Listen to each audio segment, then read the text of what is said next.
সাজিয়ে নিয়ে ব্রাহ্মণীগণ তারা সবাই রওনা দিল। রাম আর কৃষ্ণ দুই ভাই বনের মধ্যে সখাদেরকে সঙ্গে নিয়ে তারা সবাই বসে আছে। এইবার রাম আর কৃষ্ণের কাছে যখন এসে দাঁড়ালেন, ভগবান মনে মনে চিন্তা করলেন, আমার পাশে দ্বাদশ শাখাগণ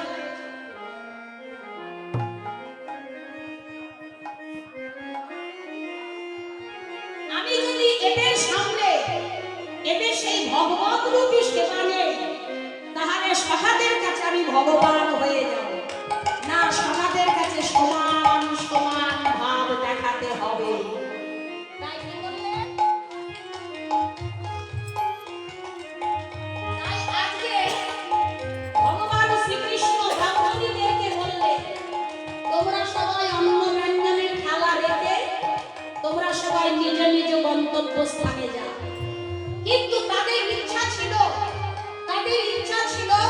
যে আমরা নিজে হাতে সেবা দেব। এই বলে তাদের ইচ্ছা ছিল যে আমরা নিজে হাতে সেবা দেব। কিন্তু ভগবান বিচার করলেন, এই সমাজের সামনে তাদের ভগবত সেবা আমি দিতে পারব না, তাহলে আমি ভগবান হয়ে যাব, ওরা আমাদেরকে সত্যভাবে কেউ ভালোবাসবে না। তাই তাদেরকে ইঙ্গিত করলেন, তোমরা অন্ন ব্যঞ্জন রেখে যার যার মতন চলবে।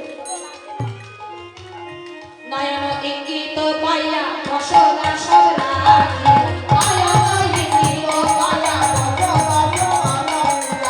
যারে যার মতনে চলিল আহারে, যারে যার মতনে চলিল আহারে, যারে যার মতনে চলিল আহারে, যারে যার মতনে চলিল আহারে। সবাই অন্ন ব্যঞ্জনের খাবার রেখে এবার সবাই গোবিন্দকে মনে মনে বললেন, হে গোবিন্দ, আমরা তো নারী জাতি, তোমার সেবা দিতে জানি না, তোমার ভজন জানি না, তোমার সাধন জানি না, তোমার মন্ত্র জানি না, তন্ত্র জানি না, স্বামীর অভিশাপ আমার বর পেয়েছি না, তোমার মতো পদ্ম পলাশ লোচন শ্রীহরিকে সেবা দিলে আমাদের এই মানব জগৎ থেকে আমরা ধন্য হয়ে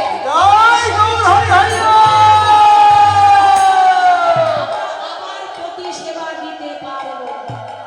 তাই মনে মনে তোমার চরণে সব নিবেদন করে দিলাম, তুমি কৃপা করে গ্রহণ করো। এই বলে ব্রাহ্মণীগণ অন্ন ব্যঞ্জন থালা রেখে তারা সবাই যার যার মতন